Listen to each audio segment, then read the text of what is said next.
Bonjour tout le monde et bienvenue sur la chaîne des romantiques. Aujourd'hui, je vous présente une sélection de livres en français lus par notre équipe de chroniqueuses. L'avis de Jasmine sur Mon amoureux d'Anne Gracie. J'avais oublié à quel point j'aimais le style d'Anne Gracie. J'avais lu il y a longtemps sa série Les Archanges du Diable que j'avais adorée et ça m'a fait plaisir de la redécouvrir dans cette histoire. Au départ, j'avais peur que Rose m'agace un peu avec ses hésitations, mais au final, c'est une jeune femme très déterminée et attachante. J'ai beaucoup aimé Thomas aussi, même si par rapport à ce qu'il avait vécu, j'ai trouvé son personnage un peu lisse. Je crois que j'ai pris l'habitude des héros un peu trop torturés.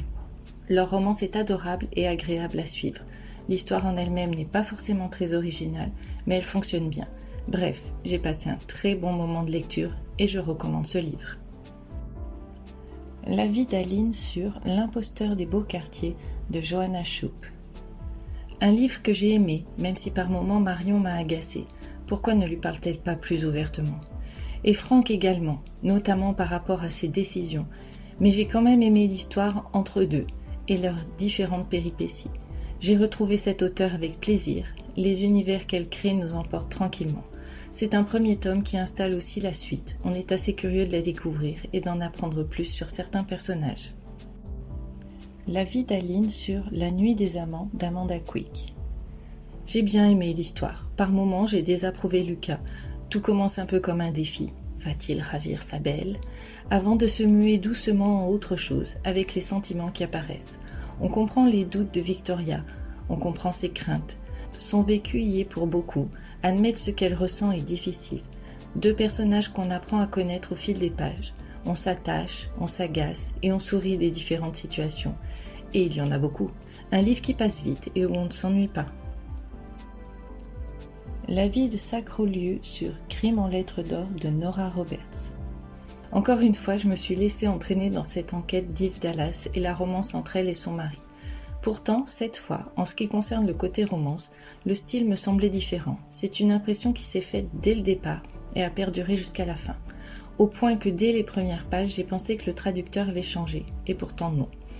C'était comme si soudain ils avaient eu des sortes d'élans poétiques dont on ne peut se rendre compte que si on a pris l'habitude de lire les Eve Dallas en français. Des expressions ou des pensées traduites d'une façon un peu mielleuse, qui ne ressemblent pas vraiment au caractère de nos deux héros et à la façon dont ils avaient jusqu'à ce roman su les exprimer, avec plus d'insistance qu'auparavant en ce qui concerne les règles du mariage. Mais aussi, parfois, un vocabulaire pour le moins surprenant, genre « Le grand comptoir de la réception était tenu par deux vingtenaires lumineuses de part et d'autre d'une femme. » Je me suis demandé où il avait été le chercher, celui-là. Mais si on oublie ces envolées, l'enquête, non je dirais plutôt l'histoire, est prenante. Surtout parce que les victimes vous touchent encore plus que d'habitude et que les coupables sont vraiment détordus. Si grâce aux indices récoltés au début, Eve est assez rapidement, mais trop rapidement à mon goût, mise sur leur piste, elle va devoir graviter dans les hautes sphères de gens qui s'estiment au-dessus du commun des mortels et aimeraient l'éliminer comme on chasse un moucheron gênant. Mais c'est vraiment mal la connaître. Et encore une fois, le 4e de couverture en dévoile beaucoup trop. À y réfléchir, car ce phénomène semble maintenant récurrent, je me dis qu'en fait l'énigme se résume à la 4e de couverture, et donc elle est dévoilée dès le départ. Et l'enquête policière en elle-même est juste le cheminement pour apporter les preuves. Il n'y a plus vraiment de suspense, de fausses pistes, ni tout ce qui fait une enquête policière jusqu'à sa résolution. Comme si désormais Nora Roberts se contentait d'aller au plus simple, et c'est vraiment dommage.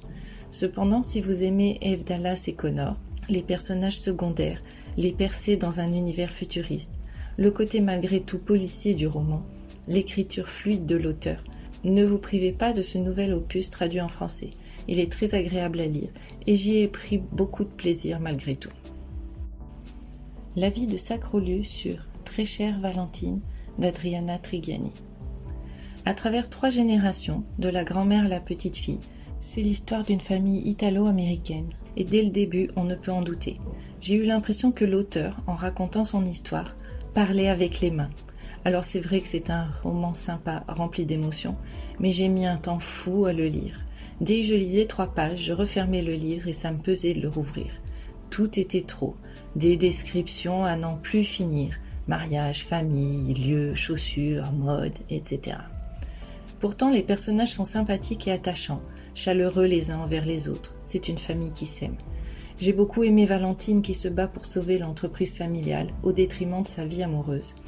Et j'ai aimé sa grand-mère, une vieille dame dynamique et émouvante qui adore sa petite fille. C'est bien écrit, mais c'est trop lent et trop descriptif, avec un côté méditerranéen trop exubérant à mon goût.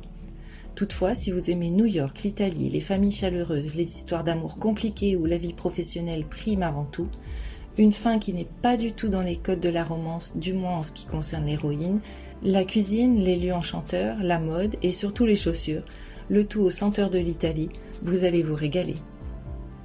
C'est tout pour aujourd'hui. À bientôt!